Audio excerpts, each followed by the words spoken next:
కప్ప ముచ్చట్లు మీకు తెలుసా? కప్ప మనలా నోటి ద్వారా నీళ్లు తాగదు. దాని చర్మం ద్వారా పీల్చుకుంటుంది. కప్పలన్నీ ఆకుపచ్చ రంగులోనే ఉంటాయనుకోకండి.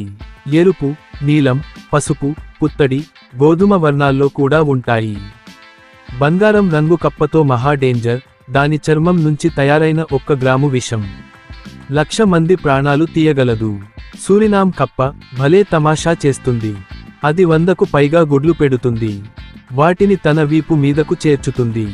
తర్వాత ఆ గుడ్లకు రక్షణ కవచంగా చర్మాన్ని ఏర్పాటు చేస్తుంది. చూడ్డానికి తేనె తుట్టెలాగా ఉంటుంది.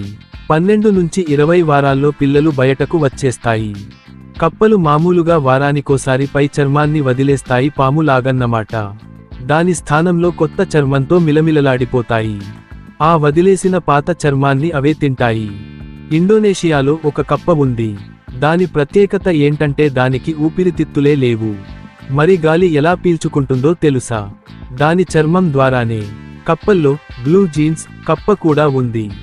దానికా పేరు ఎందుకొచ్చిందంటే దాని కాళ్ళు నీలం రంగులో ఉంటాయి. మిగతా శరీరమంతనేమో ఎరుపు రంగులో ఉంటుంది. అంటే బ్లూ రంగు ప్యాంటు తొడుక్కున్నట్టు. ఎరుపు రంగు కళ్ళ కప్ప కూడా ప్రత్యేకమైనదే. ఇది నీళ్లలో ఉన్న చెట్ల ఆకుల మీద గుడ్లు పెడుతుంది. తర్వాత అవి పిల్లలవగానే అమ్మా మేం వచ్చేస్తున్నాం అంటూ నీళ్లలోకి దూకుతాయి. పశ్చిమ ఆఫ్రికాలో గోలియత్ అనే పెద్ద కప్ప కనిపిస్తుంది. అది అప్పుడే పుట్టిన పాపాయి అంత పెద్దగా ఉంటుంది. కప్పల్లో చాలా వాటికి మనలాగే పళ్ళు ఉంటాయి. కాకపోతే ఎక్కువగా పై దవడకే ఉంటాయి. ఎందుకంటే కప్పలు వేటాడిన ఆహారాన్ని మింగే వరకు దానిని పట్టి ఉంచడానికే. మైనపు కప్ప తన మెడ దగ్గర ఒక రకమైన మైనాన్ని స్రవిస్తుంది. దాన్ని కాళ్లతో శరీరమంతా పూసుకుంటుంది.